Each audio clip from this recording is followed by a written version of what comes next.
1996년 아버지를 잃은 날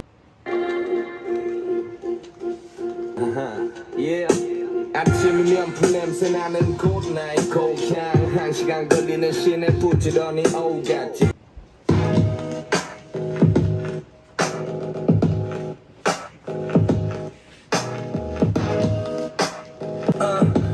아직 제대로 말도 못 봤어 내 귀에 닥치 앉은 성공한 남자는 내 말을 허세로 여기는 넌 절대 내 친구가 되지 못해 태어나는 삶의 무게 때문에 숨이 가쁘네 또 찬찬히 숨 못 벗어나지 틱탁탁 지쳐야 잠이 드네 눈 뜬 방금 켜는 박자 이가 뭔지도 모르네 어디로 가는지도 모른 채 서두르네 You beat 'em up 이게 그 하나 확인하고 싶은 에넥도트가 그 감옥 갔다 나와서 발매한 음반이지 아닌가? 슈프림팀 해체 이후인가? 아니 그러니까 이제 그 충분히 성공을 맛봤고 그 다음에 이 일이잖아. 그 다음에 이제 다시 그 어떤 압박을 느끼는 거잖아. 그 이후가 좀 뭐지? 이제 삐끗이 오버그라운드로 딱 들어왔잖아. 그 다음에 이제 어떤 성공을 한 시기가 있잖아 나름대로. 그 부분은 지금 생략되고 그 다음에 그 이후를 이야기하는 거잖아. 그렇게 가면 돼. 제가 김시매와 피처링한 틱톡 그 앞에 이제 에넥도트와 백인타임이 있죠. 네. 네. 약간 그 뭐 어떤 느낌이냐면 이게 앞에 그 어떤 환멸로 딱 자기를 몰아붙였잖아요.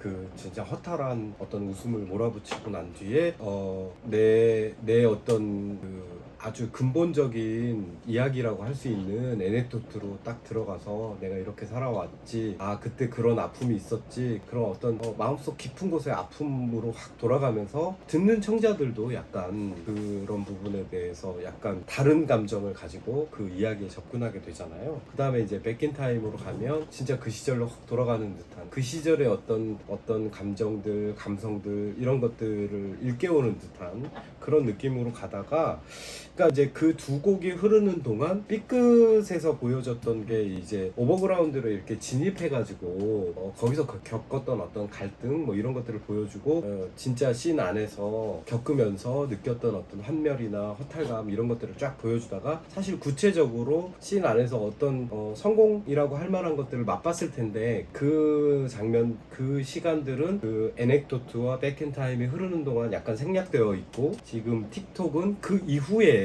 이야기잖아요. 그래서 여기 보면, 그래서 제가 이 얘기를 왜 꺼냈냐면, 어설프게 구경한 화려함 덕분에 실제보다 더 크게 체감하는 삶의 무게 때문에 숨이 가쁘네, 이런 말이 있거든요. 그래서 여기서 받는 어떤 불안, 그 다음에 압박, 뭐 긴장감 이런 것들이 사실은 어설픈 성공, 여기서 이제 어설프게 구경한 화려함이라고 표현된 요거를 안 겪었다면 이렇게까지 크게 느껴지지 않았을 텐데 더 크게 느껴지는 거죠. 그리고 마치 이 틱톡 하는 그 우리말로 하면 똑딱이죠. 이 똑딱의 시계 초침 소리가 더 긴장감으로 다가오고 더 압박감으로 다가오지 않았을까라는 생각이 들어요. 실제로 벌스 1에서 이 부분, 불안과 안 해도 될 생각과 다시 가다듬고 찬찬히 숨 못 벗어나지 틱톡 이러면서 이게 실제로 숨이 차더라고요. 이 화자가.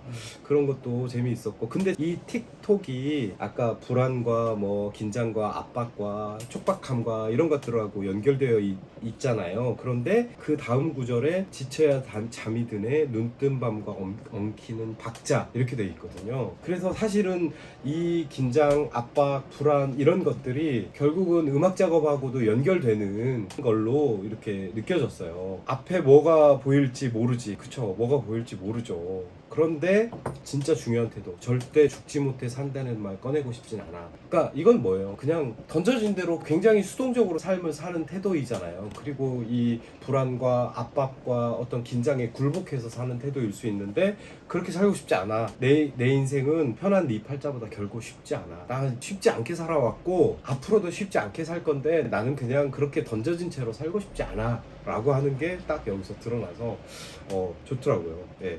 그 다음에 다음에 저는 이 코러스가 좀 마음에 들었는데, 이게 이유가 뭔지 모르게 어디로 가는지도 모른 채 서두르네, 미쳐가는 게 느껴지네, 인간들이네, 너나 나나 다 이렇게 이어지잖아요. 근데 이게 물론 이 화자가 어떤 음악적인 태도를 가지고 이 자기 이야기를 하고 있지만, 코러스로 가면 이게 저한테 오는 말 같다라는 생각이 들어요. 그러니까 이 특수한 어떤 경험들 속에서만 발현되는 말이 아니라 나한테도 번져오면서 내가 살고 있는 세상에 대해서 다시 한번 생각해보는, 내가 속한 인간들에 대해서 다시 한번 생각해보는 뭐 그런 코러스였다는 생각이 들고요.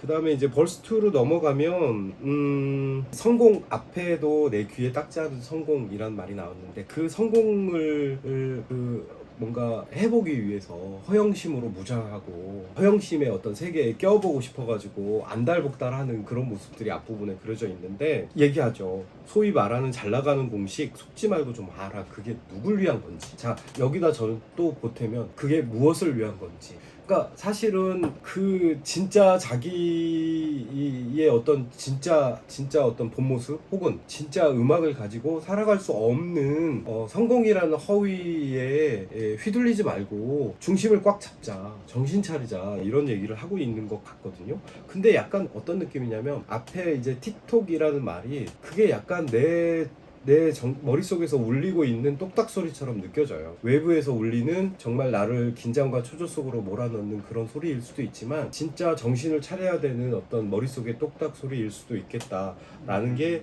이 대목에서 느껴져요. 그러면서 이제 독서를 막 날리더라고요. 여기서 지금까지 이렇게까지 독서를 날린 적이 없었는데, 이 노래에서 독서를 팍 날리죠. 저도 처음 얼굴로는 못 돌아가는 많은 성형 중독녀 같은 상태, 무서울 정도로 굶주린 정신, 턱걸이 하듯 목매는 영광이라니 코미디, 막 이러면서 막 몰아치는 그런 것들로 말하자면, 그 세태에 속해 있는 상대방에게 계속 몰아치고 있는데, 그래서 아주 격정적으로 몰아치고 있는데, 여기 뒤에 보면 꼬아보면 나의 오만과 착각, 그러니까 내가 이렇게 얘기하는 게 나의 오만과 착각일 수도 있어. 그렇지만 세상과 나의 마찰이라는 거죠. 너네는 그렇게 살고 나는 이거를 너네가 철없다라고 얘기할지 모르겠지만 나는 이 태도를 견지할 거야. 그리고 필연적으로 그런 마찰이 있을 수밖에 없고, 어쩌면 그 마찰이라고 하는 것이 이 지금 음악가의 가장 중요한 에너지일 수도 있다. 앞에서 계속 그런 어떤 불만과 이런 것들이 나오지만 그럴 수 있다라고 하는 게 여기서 다시 한번 강조되는 것 같아요. 그리고 김심야로 넘어가면, 와, 김심야는 뭐 정말 김심야답게 몰아치는 그런 느낌이었어요. 예. 그러니까 약간 뭐 그런 거죠. 예. 자기가 버려진 것 같다라고 이야기를 하지만 백날 같은 말만 반복하는 너 평생 갔잖아. 그리고 계속 SNS를 통해서 관종짓을 하고 미디어에 굴복하고 그런 어떤 그 상대에 대해서 계속 이야기를 하고 있죠. 그러니까 이 사람은 정말 그 얕은 팬덤과 그 SNS만이 겨우 붙잡을 수 있는 어떤 동아줄인 거죠. 그런데 저는 김심야에서 가장 중요한 얘기는, 너는 그놈의 진실성을 왈가왈부 쏙 빼 네 얘기. 그러니까 SNS에 보여지는 모습 말고, 그런 관종짓 말고, 정말 네 얘기를 나한테 좀 들려줘 라고 얘기하는 것 같아요. 네 얘기는 어디 갔어? 미디어에 비치거나 SNS에 비치는 그 모습만이 진짜 너고, 거기 뒤에서 뭐 이러쿵저러쿵 해봤자 소용없는 짓이고, 진짜 네 얘기를 보여줘 라고 아주 따끔하게 얘기하고 있는 것처럼 보여져요. 네. 김심야가 이 앨범의 그 처음이자 유일한 피처링 그 래퍼 아니에요? 네. 이 어떤 흐름들을 잘 받아서 이 벌스2에서 이센스가 날린 어떤 독설들을 잘 받아서 그것들을 확 몰아붙이면서 굉장히 또 독특한 어떤 그 래핑으로 잘 마무리하고 있다라는 그런 생각이 드네요. 예. 그러면 저희는 마지막 노래로 네. 이어가겠습니다.